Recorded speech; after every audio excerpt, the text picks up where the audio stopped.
이렇게 계속 그 논란이 불거져 있고 측근들 얘기가 나오고 있는 네. 와중에 최근에는 부인 김윤옥 여사의 네, 얘기가 네. 나오고 있어요. 명품 네. 가방 얘기가 나오고 있고 네. 이게 전에 정두원 전 그렇죠. 의원이 깜짝 놀랄 일이다. 바로 연결되죠. 네. 그거인가요? 네네.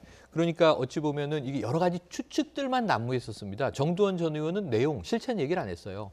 2007년 대선 전에 이 나중에 영부인이 되죠. 당선이 되고 김윤옥 여사가 큰 사고를 쳤다. 이런 얘기를 했어요. 또 경천 동지할 일이다. 이렇게 표현한 적도 있어요. 그런데 뭔가 큰 일이 일어나서 그때는 정두원 의원이 당시 측근일 때잖아요. 가서 이 사제까지 털어서 이것을 내가 막았다. 무릎도 꿇었다. 각서도 써줬다. 이런 얘기를 합니다. 예. 그리고 나서 당선되고 나서 이들이 뭔가 정말 그들이 찾아야 할 몫을 요구하기 위해서 왔는데 당시에는 나는 MB 측근도 아니고 대통령에게 내가 힘을 쓸 수 있는 위치가 아니니 그러면 문화체육관광부를 찾아가서 행정관을 만나봐라. 예. 행정관도 이 만남을 인정했습니다. 그런 사람들이 왔더라. 음. 뭐 이 기획 인쇄업을 하는 사람들이더라. 이 얘기를 들어보니까 얼토당토나서 돌려보냈다. 예. 그러니까 화를 냈겠죠. 예. 정두원 전 의원한테. 그래서 이제 청와대 민정비서관을 연결시켜 줬다는 얘기예요. 여기까지는 지금 이제 팩트로 정황이 흐르고 있는데 그 사건의 실체가 뭐냐? 이 대선 전에 어떤 일이 벌어졌길래 근데 이제 그로부터 여러 가지 당선 축하금을 미리 받았던 것 아니냐, 예. 돈 거래 문제 아니냐 이런 추정들이 나오다가 이번에 하나 딱 조각이 나온 게 이게 퍼즐 조각이 아닌가 싶은 거죠.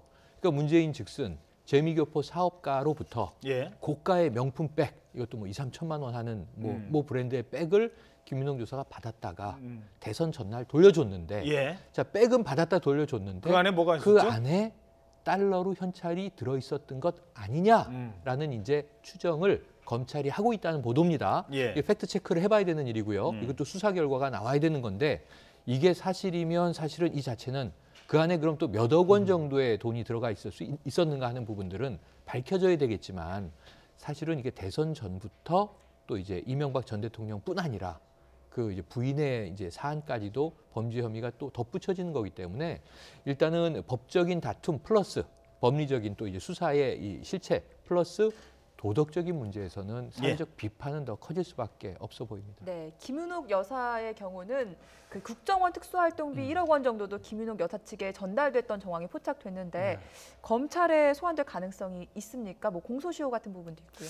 글쎄요, 뭐 그는 검찰이 어떻게 방향을 잡냐는 건데 현재까지 검찰 쪽의 움직임을 보면 김윤옥 여사까지 피의자로 소환할 가능성 조금 낮아는 보여요. 일단 모든 것은 이명박 전 대통령을 정조준하고 있기 때문에 아마 글쎄요, 김윤옥 여사한테까지 이게 검찰이 피의자 소환할까라는 것은 뭐 현재로서는 저는 가능성은 낮게 보는데 그렇지만 또 여러 가지 사안들이 지금 추가로 확인이 된다라고 하게 되면 검찰의 어떤 특수수사라는 건 생물과 같은 것이기 때문에 언제 어디로 튈지 모르거든요. 뭐 현재로서는 좀 낮아 보이지만 자꾸 추가 의혹들이 보도가 되고 검찰에서 거기에 대한 어떤 진술을 확보하고 물증을 확보한다고 하게 되면 전격적으로 김윤옥 여사도 피의자 소환할 가능성을 완전히 배제할 수는 없는 거죠. 예. 수사는 어떻게 될지 아무도 모릅니다.